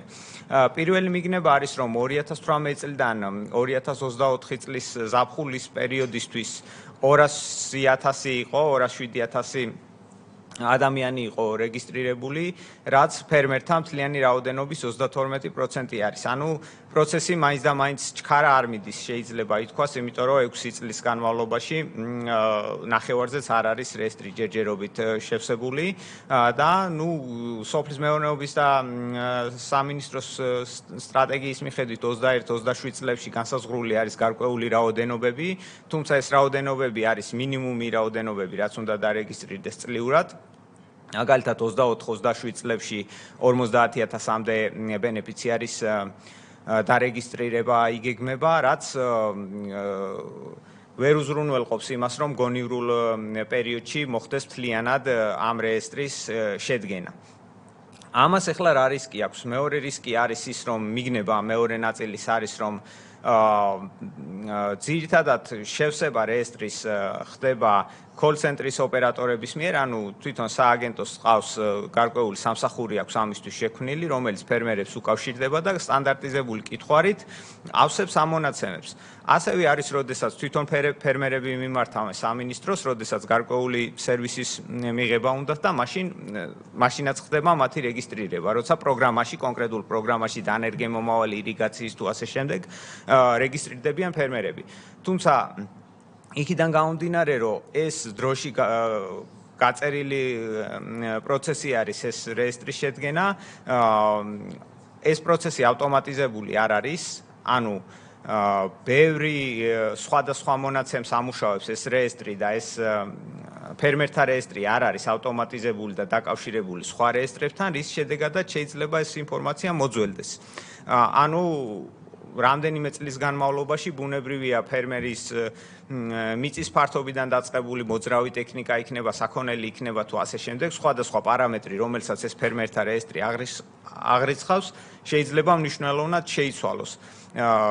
თუ პირველ მიგნებასაც გავითვალისწინებთ, რომ ეს მაგალითად წლებია, ხო, რაც გრძელდება და ბუნებრივია, რომ რაღაც ცვლილებები იქნება. ამიტომ მნიშვნელოვანია, რომ გარკვეული ავტომატიზაცია მოხდეს სხვა რეესტრებს დაუკავშირდეს ეს ჩვენი ფერმერთა რეესტრი, რომ ეს ინფორმაცია გარკვეული რეგულარობით განახლდეს. მით უმეტეს გარკვეული რეესტრების ისეთი როგორიც არის მაგალითად მოძრავი ქონების რეესტრი, ასევე ცხოველთა და რეესტრი არსებობს უკვე და შეიძლება რომ ეს ავტომატიზაცია განხორციელდეს. შესაბამისად, პირველი და მეორე რეკომენდაცია ეხება ამ რეესტრის გეგმა გრაფიკს და ამ ინფორმაციის სიზუსტეს და განახლებას. პირველი რეკომენდაცია ეხება არის კონკრეტულად რომ წავიკითხო რომ ფერმერთა რეესტრის მიზნების სრული და დროული რეალიზაციის უზრუნველსაყოფა და არსებული რესურსის გათვალისწინებით და გასული წლების გამოცდილებაზე დაყრდნობით შეიმუშაოს საბაზისო რეესტრის დასრულების გეგმა გრაფიკი. და მეორე რეკომენდაცია არის სოფლის მეურნეობის შესახებ სტატისტიკური ინფორმაციის მოგროვების და ცენტრალიზაციის, ასევე დარგის განვითარების ხელშემწყობი პროგრამების /პროექტების მიზანმიმართულად დასაგეგმად და განსახორციელებლად ფერმერთა შესახებ სრული ზუსტი და განახლებადი მონაცემების მოგროვების მიზნით განიხილოს რეგისტრაციის და რეესტრში შესატან მონაცემთა ვალიდაციის პროცესის ავტომატიზაციის შესაძლებლობა. ჩვენ ვიცით, რომ პირველ რეკომენდაციასთან დაკავშირებით სამინისტროს და უშუალოდ სააგენტოს აქვს გარკვეული მიზნები, ხდება ამ რეესტრის მოდიფიკაცია, ახალი რეესტრის შექმნას, როგორც ვიცით, ჩვენ აპირებს სააგენტო, თუმცა ამაზე ალბათ თვითონ ობიექტები უფრო დეტალურ ინფორმაციას მოგვაწვდიან. ამ პირველ ნაწილზე ეს არის ორი რეკომენდაცია. ესა ორივეზე ამბობთ, ორივე მიმდინარეა? დიახ, ამ ეტაპზე ორივე მიმდინარე არის, სამოქმედო გეგმა გვაქვს მიღებული მხოლოდ. კარბონინო გთხოვთ. ესე იგი მოგახსენებთ, რა თქმა უნდა, ფერმერთა რეესტრი გვესმის, რომ ძალიან მნიშვნელოვანი საკითხია, როცა სასოფლო-სამეურნეო პროგრამებზე ვსაუბრობ და ზოგადად ფერმერების დაფინანსებაზე, სწორედ ამიტომ ორივე რეკომენდაციის რელევანტურობა ჩვენთვის ძალიან მნიშვნელოვანია. პირველ რეკომენდაციასთან მიმართებით, როგორც აღნიშნული იქნა, ჩვენ წარდგენილი გვაქვს უკვე სამოქმედო გეგმა და 2025 წლის ბოლოსთვის ვგეგმავთ, რომ საბაზისო, ასე ვთქვათ, ფერმერთა რეესტრი უკვე ქონდეს სოფლის განვითარების სააგენტოს. მაგრამ როგორც აღინიშნა ასევე 2026 წლიდან ძალაში შედის კანონი სოფლის და სოფლის განვითარების შესახებ, რომელიც ითვალისწინებს ფერმერთა რეესტრის განახლებული ფორმით ჩამოყალიბებას, ეს უფრო გაცილებით უფრო მეტად კომპლექსური ხასიათის რეესტრი გახლავთ, რომელიც უნდა მიბმული იყოს, ასე ვთქვათ, მიწის ნაკვეთების იდენტიფიკაციის სისტემასთან, რაც გულისხმობს იმას, რომ ასე ვთქვათ, თითოეული ფერმერისთვის უნდა იყოს გათვალისწინებული ის შესაბამისი მიწის ნაკვეთი, რომელსაც ის ფლობს, ის შესაბამისი კულტურა, რომელიც მას მოყავს კონკრეტულად ამ მიწის ნაკვეთზე და ის საქმიანობა, რასაც სოფლის მეურნეობის ფარგლებში ახორციელებს და ამავდროულად ამ ყველაფერთან ერთად ის პროგრამები, რომლითაც ის სარგებლობს სახელმწიფოსთან. ანუ ძალიან ასე ვთქვათ, კომპლექსური საკითხი არის და მრავალმხრივ მიმართულებით საჭიროებს მუშაობას და მათ შორის თანამშრომლობას სხვა სახელმწიფო უწყებებთან, როგორც არის საჯარო რეესტრის ეროვნული სააგენტო, მომსახურების სააგენტო და ამ მიმართულებითაც სოფლის განვითარების სააგენტოს უკვე მუშაობა დაწყებული აქვს და შესაბამისი მემორანდუმები და ხელშეკრულებები ამ უწყებებთან გაფორმებული და მათ შორის სურსათის ეროვნული სააგენტო, მაგალითისთვის რომ მოვიყვანოთ, იგივე ცხოველთა იდენტიფიკაცია რეგისტრაციის სისტემა სურსათის ეროვნულ სააგენტოში აწყობილია და შესაბამისად ამ ინფორმაციის გაძლიერებაც სოფლის განვითარების სააგენტოში, რომ ფერმერად რეგისტრირებული პირი, რომელიც მეცხოველეობას ეწევა და რომელიც როგორც ასევე აღრიცხული არის სურსათის ეროვნული სააგენტოს რეესტრში, ასე ვთქვათ, ამ მონაცემთა ურთიერთმიმოცვლა არსებობდეს, რომ სრულყოფილი ფორმით ჩამოყალიბდეს სწორედ ის ფერმერთა რეესტრი, როგორი პრინციპებითაც ითვალისწინებს აი ევროკავშირის სტანდარტები და ამ კუთხით, როგორც მოგახსენეთ, ორივე რეკომენდაციასთან მიმართებით სამოქმედო გეგმა შედგენილი აქვს სოფლის განვითარების სააგენტოს, შუალედური შედეგები განსაზღვრული გვაქვს ივნისის ბოლოს, ამ წლის ივნისის ბოლოს და საბოლოო შესრულების ვადები არის 2025 წლის ბოლოს ამ რეკომენდაციების და რა თქმა უნდა ინტენსიური მუშაობა მიმდინარეობს ყველა ამ საკითხზე, რაც ჩამოვთვალე, ანუ სათითაოდ. მადლობ, ჩეკ, როგორ არის? ბრძანეთ. ერთხელ მოგესალმებით. ახლა ჩვენ გვიყურებს კიდე ადამიანები, რომლებსაც დაინტერესებს თქვენ ამას ყველაფერს ხსნით პროფესიული ტერმინებით, მაგრამ მე მინდა მარტივი მაგალითით რო გითხრათ. აი, აუდიტმა განაცხადა, რომ 32% არის რეგისტრირებული და 2021-2027 წლების სტრატეგიაში უკვე გრძელვადიანად არის აი ამ მიმართულებით მუშაობა უკვე გაწერილი. მაინტერესებს ორი ოპცია შემოთავაზებული, ან თვითონ უკავშირდება სააგენტოს და არეგისტრირებს თავის მოკლედ რითაც არის ფერმას, ან თვითონ სააგენტო უკავშირდება ფერმერს და არეგისტრირებს აღნიშნულ კონკრეტულ ფერმას. რომელი მაგალითია ეს შუალედი, რომელიც არც თვითონ დაუკავშირდა და არც სააგენტო დაუკავშირდა და რა კატეგორიის ფერმერია ეს ადამიანი, ეს მაინტერესებს უბრალოდ. აი ეს შუალედში, რომელიც კონტაქტი ვერ შედგა და დარჩა დაურეგისტრირებელი. ხო, აი თავისი ფული დაახარჯა და როდესაც უშუალოდ მიადგება, მაშინ რეგისტრირდება ეს პროცესი რო გითხრათ, მოკლე кейსით თუ არის შესაძლებელი. მადლობა. ბეტონო, ანუ აქ არის საუბარი, კი, ბუნებრივია, ძალიან მნიშვნელოვანი საკითხი არის, იმიტომ რომ საბოლოო ჯამში, ყველა ეს ფერმერი, რომელიც ამ ფერმერთა რეესტრში რეგისტრირებული გახლავთ, ბუნებრივია გარკვეულწილად სარგებლობს იმ სახელმწიფო პროგრამებით, რომელსაც სოფლის მეურნეობის და სოფლის განვითარების სააგენტო ახორციელებს. ხო, შესაბამისად, ასე ვთქვათ, ამ მონაცემთა ბაზის შევსებაც ხდება სწორედ ამ პროგრამით მოსარგებლე ბენეფიციარებისგან მიღებული ინფორმაციის საფუძველზე, ერთის მხრივ როდესაც ჩვენ უშუალოდ პროაქტიულად ვთქვათ უკავშირდებით და მეორე მხრივ როდესაც უშუალოდ მათი მხრიდან ხდება კავშირი და გარკვეული ასე ვთქვათ ინფორმაციის გამოთხოვა მიმდინარე პროგრამებთან დაკავშირებით თუ ასე შემდეგ, მაგრამ შესაძლებელია იყოს ფერმერთა ისეთი კატეგორია, რომელსაც არ უსარგებლია მაგალითად, ხო, სოფლის მეურნეობის და სოფლის განვითარების სააგენტოს შესაბამისი პროგრამებით, მაგრამ თავისი კატეგორიით და თავისი შინაარსით, თავისი საქმიანობით ის ასე ვთქვათ ფერმერის კატეგორიას აკმაყოფილებს. ანუ აქედან გამომდინარე იმისათვის რომ სრულყოფილად მოხდეს ბაზის სრულყოფილად შევსება, მათ შორის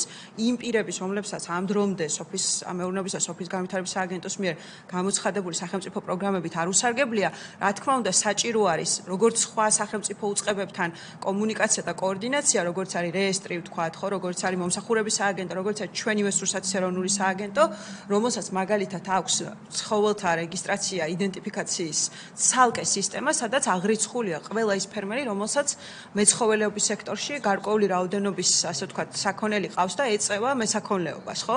თუმცა შეიძლება ბენეფიციარი არ იყოს მაგალითად სოფლის განვითარების პროგრამების. ამიტომ აი ეს ინფორმაცია ბუნებრივია, რომ არსებული ბაზებიდან უნდა კი ბატონო, შეივსოს. ამას გულისხმობ, კი, დიახ, აი ეს არის ზუსტად. ბუნებრივია. კი, მათ შორის ჩვენივე სისტემაში. დიახ, მათ შორის ჩვენივე სამინისტროს სისტემაში და მადლობა. კარგი, გავაგრძელოთ მაშინ ბოლო ორი რეკომენდაცია. მადლობთ. ბოლო ორი რეკომენდაცია ეხება უფრო ტექნიკურ ნაწილს. პირველი, როგორც აღნიშნეთ, ეს იტალიური კომპანია აბაკო აწვდის მომსახურებას სააგენტოს, თუმცა გაფორმებული ხელშეკრულება არის უფრო სტანდარტული შესყიდვის ხელშეკრულება არის და აქ ამ ხელშეკრულებაში არ არის განსაზღვრული მაგალითად სამინისტროს და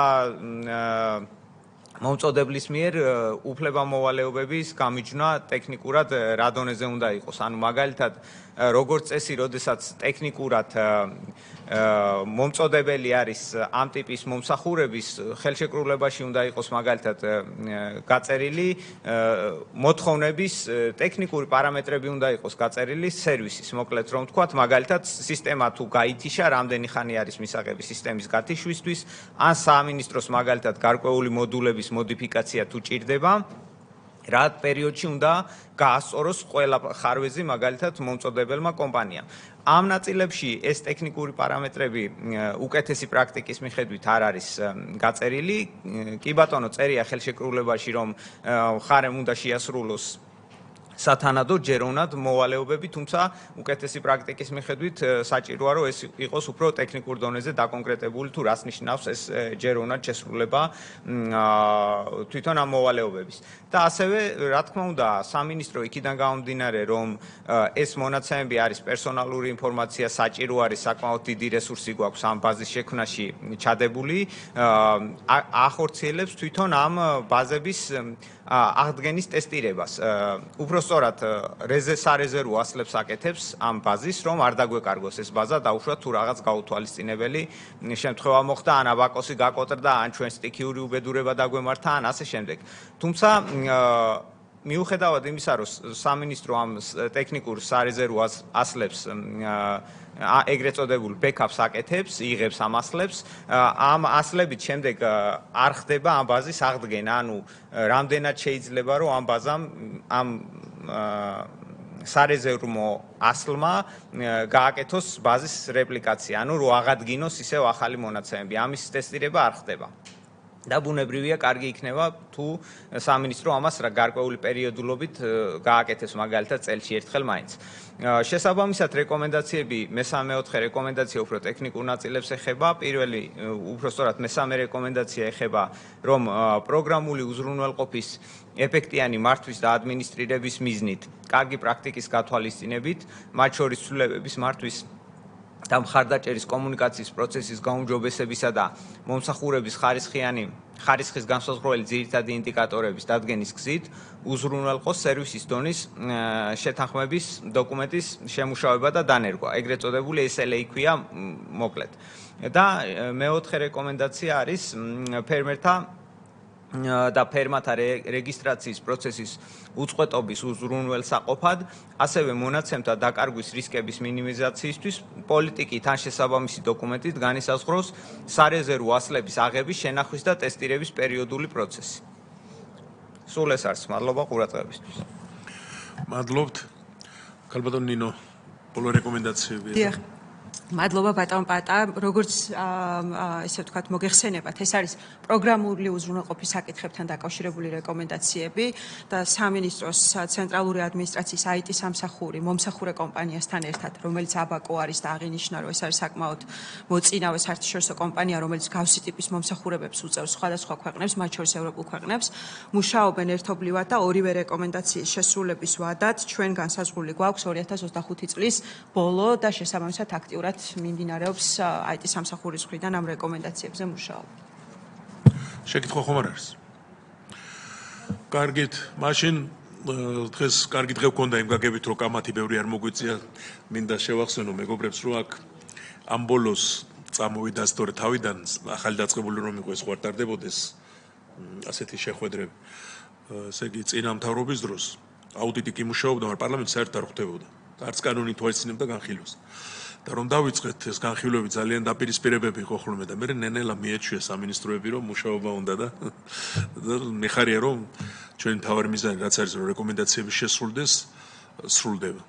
წარმატებას გისურვებთ, დიდი მადლობა მობრძანებისათვის.